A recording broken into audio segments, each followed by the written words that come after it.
And we are live. It's 3 afternoon on Thursday, August 13th. Wow, this month is just flying by. So today we have for Your Business Live. We do this on Tuesdays and Thursdays to introduce some of our members of Connexx to you, seeing this on Facebook Live or on YouTube Live at the moment. So you can learn about some of the members of Connexx, which is a personal and business development team.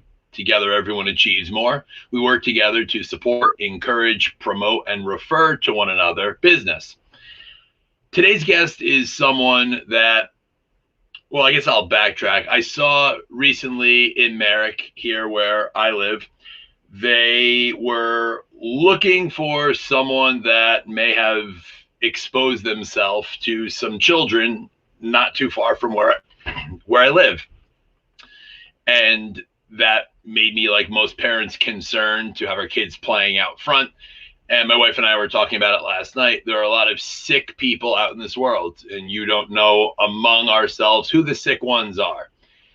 And our guest came up, developed, and now has an app that helps to protect your loved ones so those sick people that are out there don't have access to the images or information for our children.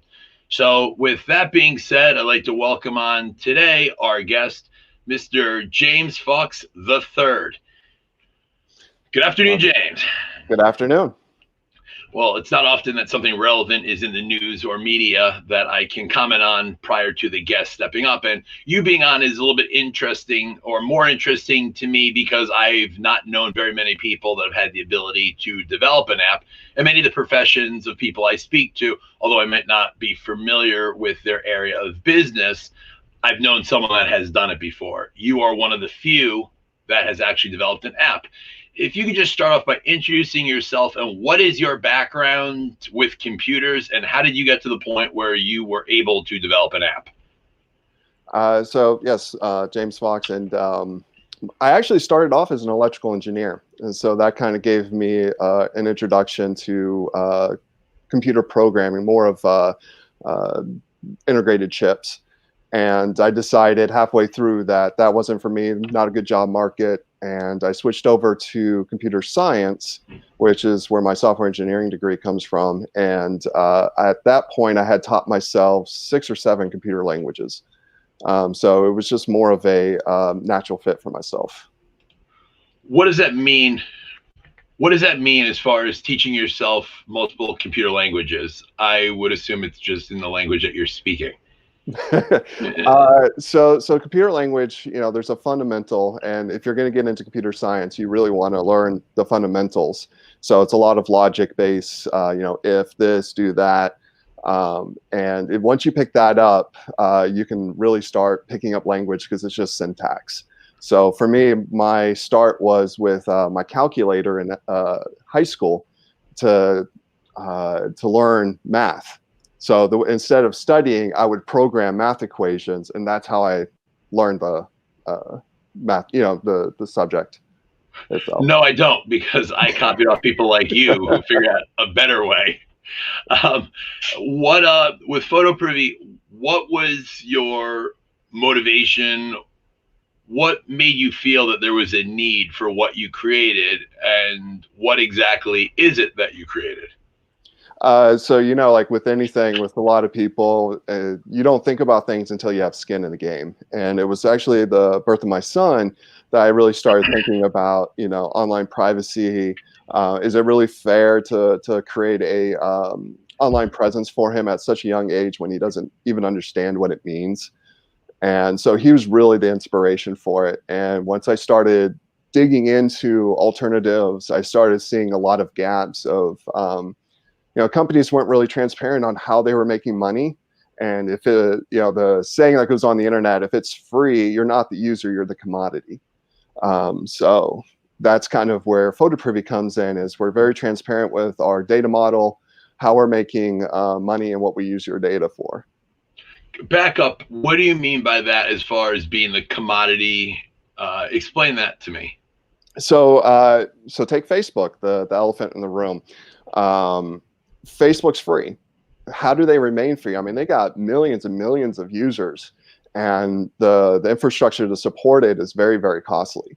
So in order for them to balance the cost, they have to sell your data. They have to sell to advertisers, give access to your data so that companies can basically market to you.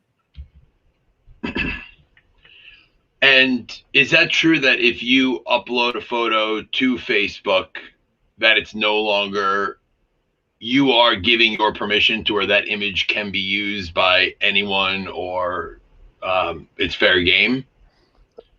So, with the terms and conditions, it gets very vague. Facebook has denied it in the past because there was a lawsuit in this, and I think it was in 2008, I believe, when that lawsuit happened. They denied it, of course, but their terms and conditions are very vague that do allow them to do that. The main concern, though, is, with your Facebook feed, you got people on there you don't even remember is on there. And so when you post a photo, you're posting to them as well. So they have the ability to download it at that point and do whatever they want with it. Okay, so photo privy, what's the difference? How is that set up? Who would use that? What's the benefit?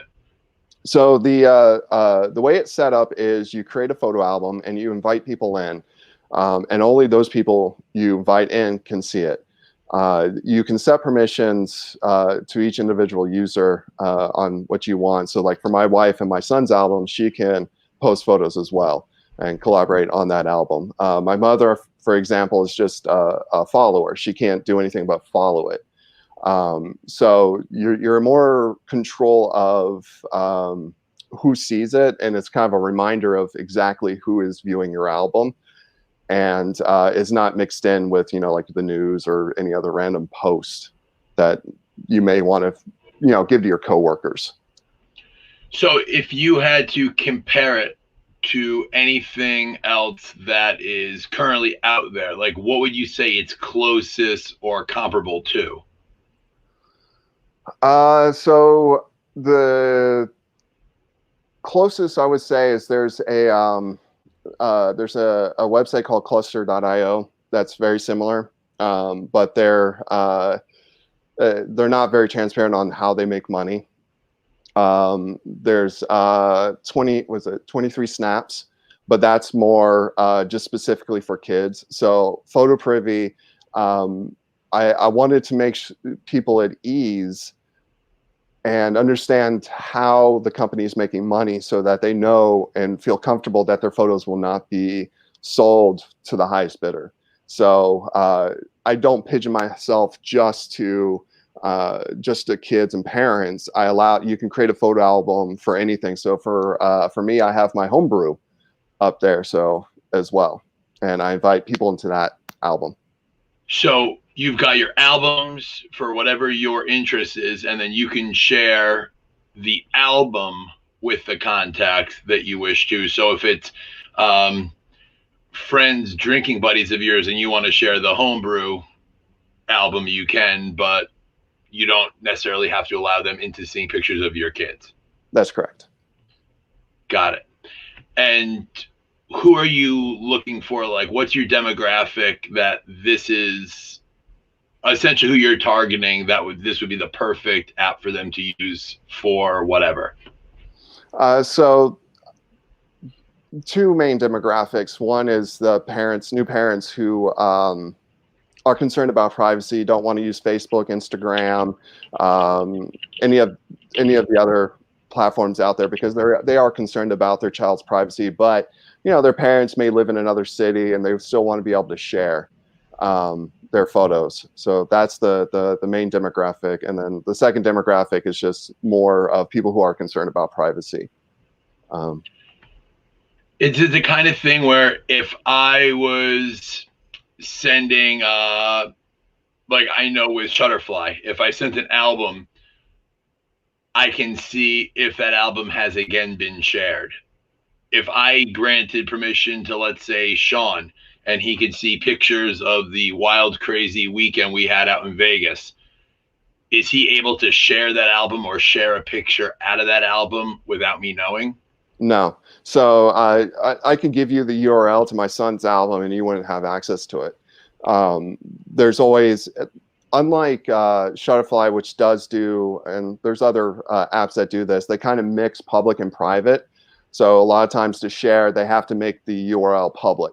So everything on our platform is private. So there is no public. I mean, the only thing that's public is your avatar and your name. That's pretty much the only thing that's public, but everything else is private. So I could give you all the links all day and you wouldn't be able to have access to it. Very cool and very good for keeping a secret, Sean. Go ahead, Sean. Question came in. How do you keep the pictures from leaking into the internet or being hijacked? You know, that's the $100 million question. Unfortunately, with the way the internet is structured, that's near impossible. Once you transfer it digitally, you can have it in the cloud, you can have it on a thumb drive, anything. Once you enable someone to share it, someone can take it, download it, and do whatever they want with it. Scary. When you started doing the research and looking into the app and developing Photo Privy, were you even shocked to learn about some of the things that were out there or some of the ways where there are glitches in other software? I think the two things that stuck out the most to me, especially when I talk to people, is how little publicity or how little information people know about privacy issues online, especially when it comes down to Facebook. I am doing my research and creating a blog for that, but they have some pretty horrendous things. YouTube just got a huge lawsuit against because of child privacy violations. So I think it was $11 billion lawsuit from the FTC. So there's a lot of things that these companies have, or lawsuits and violations when it comes down to children, but the publicity is not there. So a lot of people are just not aware. I've heard something with privacy issues, or like you hear privacy, Facebook under privacy issues in the media. What is the issue with privacy? Is it people sharing the data and information, or is it people sharing the images and videos? What does that mean, like privacy issues? So, for instance, Facebook had a bug that when you posted something, it defaulted to public. And so there were millions of users who posted photos, posted posts, and unknowingly posted it to the public. So at that point, people can, have access to it. If you put a hashtag on it on your kid's public photo of them taking a bath and you did hashtag bath time, that's a hashtag that a lot of pedophiles use to scrape photos, the indecent photos of children. So you can unintentionally do that. Facebook also has been giving access to private data to over 150 companies. So they have access to your private messages, the private photos, like direct access where they could read, write, and delete. So when privacy is concerned, it's pretty scary out there. Yeah, wow, that is scary. Another question came in. What can happen negatively by sharing your photos publicly? So I'll give you two good examples. One that happens where people were unaware. In Australia, the public commissioner, privacy commissioner, they busted a pedophile ring, and there were, I think it was about 11 million photos that were scraped off the internet, and about 33% of them came from social media, and they included children. Not all of them were indecent, but there were a few indecents. A lot had comments that were very inappropriate. But parents weren't aware of that. The second thing is digital kidnapping can take a pretty nasty turn where in 2017, a 17-year-old was accused of doing inappropriate acts to his 11-year-old brother. And what happened was a guy downloaded the photos of the 17-year-old, created a Facebook profile of the 17-year-old exploring his gay sexuality, and uploaded a full video of a 11-year-old doing something very inappropriate in the bathroom. And the police found this and arrested the young man. And it wasn't until his father did a little bit more digging and found out that it wasn't even his son. It wasn't his son's profile, and the 11-year-old was not even the 11-year-old brother. So, you know, once that happened, you know, the psychological damage to the brothers and the family has been done. Wow. So it's almost like this whole world exists that most of us aren't aware of, because us not being sick individuals that are looking for that, it's hard to imagine that these things go on. So like your app is all set, going right to the link that Sean's put in the chat, going right to that. Someone can install that to their phone right now or their desktop and start using it today. That's correct. How many versions did it take? I'm curious, when developing an app, like, was this the first trial, or was this like the 17th version? I think on the website, I'm up to version 300 and something. It's a very slow process. So I've been working on this for about 3 years now. So it started off with a website, very, very, very minimal features, and I just started building up on that. And once I was comfortable with the feature set and the functionality, I just mirrored that with a mobile app. Wow. So now if Sean and I start using this today, and anyone watching this wants to start using it, we would have to invite whoever we want. We have to send them the same link for them to create a profile so that we can select them out of our contacts. Once you create the album, there'll be an invite section, and you put their email address in there, and they'll actually receive an email with a link to create their profile. Very cool. All right. So everyone in Connexx, everyone watching this, download it. Protect your kids. Protect the privacy of any information that you're sending or sharing, because clearly it's a much bigger issue than many of us realize. Not just with your children, but your own information.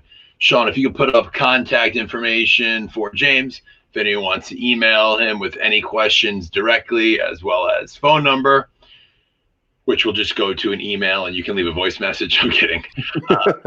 James's info right there. And as I ask everyone, James, what has the experience been like for you being part of Connexx and some of the relationships that you've developed among some of our members? Oh, I loved it. I love it. It's taking me out of my comfort zone, that's for sure. But, you know, that's always a good thing.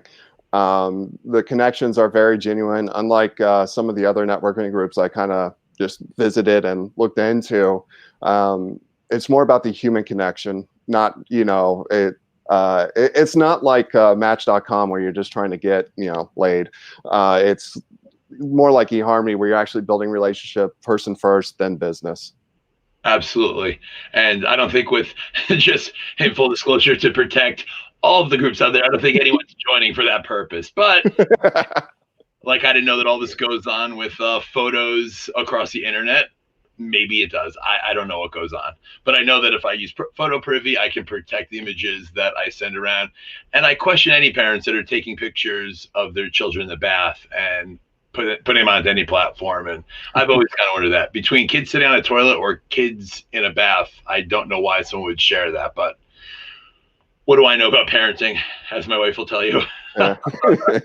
Oh, James, thank you so much for being here. I love this concept. I love the idea. I will have that on my phone installed today, as well as I will get my wife onto it and anyone who I share pictures with my kids. And Sean and I can do that, and we can send messages to each other, and then it won't get out because he can't keep a secret. Thank you so much, James, for being here. You're welcome. Thank you. Take care. All right, Sean, that is cool. That is, I really like this concept of how you can keep the information just to the people that you want to see it. I remember a time when long ago, when I was on my bachelor party, and we had pictures that were in Shutterfly, and a couple of us guys sent them around to each other, and then we saw emails that weren't anyone who we knew, and it was someone who shared the pictures with one of their friends, and they were able to access them. And then someone may have gotten in trouble from a wife for drinking too much or something in Vegas. So this is a those problem. pictures are just out in cyberspace. Correct. For everyone watching, here is the link. What do you think about this app? Is that? I think it's brilliant. I think the education is probably not there. People probably think posting their families all online is safe until something happens to them. So I feel like one thing, James would probably be good for him is just educating the public on things that could happen and sharing articles on real life situations, because unless someone really knows about it and unless something really happens that hits home, I think they're not going to just know not to do it. So I think it's one thing James could do. It's just really educating the public of why this is so important. And I'm definitely going to download it as well. When it comes to your kids' photos, do you share every picture that you take of your kids? Do you have some kind of filter internally to where you don't share certain photos? What's your guidelines? So, my wife and I each take pictures on both of our phones, and she's usually the one posting on social media. But it's usually just photos that we think, the kids look cute in and we want to share it.